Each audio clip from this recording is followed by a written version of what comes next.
Hey guys, Steven with SBK Reptiles here. Just wanted to show a video of what not an ovulation looks like. Pretty much just follicle development. This really tricks people. A lot of people are like, oh, my snake's swelling, it's ovulating. And then anywhere from 3 days later to a week later, they see the actual ovulation and they're like, oh man, I got tricked. I mean, it gets the best of us. It got me when I first started breeding. I'm not trying to say that I might not get tricked in the future. When you're really excited for a pairing, any swelling, anything noticeable, you're gonna note. You're gonna be excited and stoked for that. And there's nothing wrong with that. It means you're paying attention to your animals, and so I think it's good. I personally am checking on my animals constantly throughout the year. It doesn't matter if it's breeding season or not. I'm checking on every single animal, as crazy as that sounds, a few times a day. It's just kind of, I joke and say it's OCD, but it's probably not so much of a joke and really is. I just kind of like to see how they're doing, kind of get in tune with them, as funny as that sounds, because I know they're snakes, but any little thing I'm able to catch right away. And so I think that's why I've witnessed so many locks during breeding season, is because I'm constantly checking my animals. I've witnessed, I think, every single female that I've ever gotten eggs from, I've seen her ovulate. And a lot of people miss that because that generally is a 24-hour process.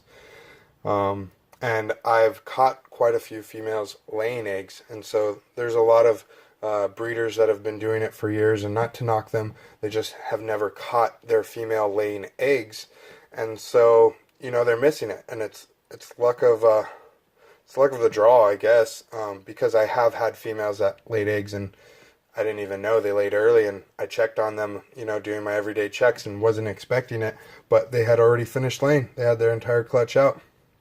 So let's get into detail with this. So right about where her head is, kind of where his body is, you'll see right there, her body starts to swell. And so to make sure we're all on the same page, the female is the granite jag. The male is my axanthic IJ.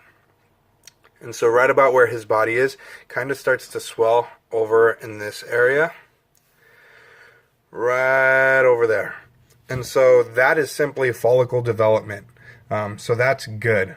He's been locking up with her. So I'm excited. He shows no interest as of right now in the last few days because I've palpated her and seen that she's got follicles. She's locked and loaded. She's doing her part. She wants to breed. And hopefully the sperm has already met up with those follicles and then she will ovulate. But there's no harm putting him in and hoping that he still does more, because you never know until you get eggs and see whether they're fertile or not. So I'll try and make a video of how to palpate your snake. In that video, I will talk about who actually taught me, a good friend of mine. So I can't take credit. It's not like something I taught myself or any of that. I try and give credit where credit is due. But it's a really neat trick because you don't need to pair your animals until you fill females with full of follicles. And so I'll try and make a video doing that. But she is full. You could just see she's swelled up right in there, and that's all there is to it, really. So not an ovulation, but definitely swelling. She's doing her part. Let's hope that, like I said, the sperm's already met up. Let's hope that he continues breeding, and we'll go from there. I'll keep you guys updated on this pairing, and hopefully I get a nice healthy clutch of fertile eggs. Be sure to like, subscribe, give us a follow on Facebook and Instagram and Twitter. If you have any questions, don't hesitate to message me, give me a phone call. I'm always willing to help answer questions. I don't have any 2017 animals really available. I just have a couple left. But if you're interested in adding anything to your collection, shoot me a message, and I'll see what I have available. All right, thanks guys. Steven with SBK Reptiles here. Have a good one.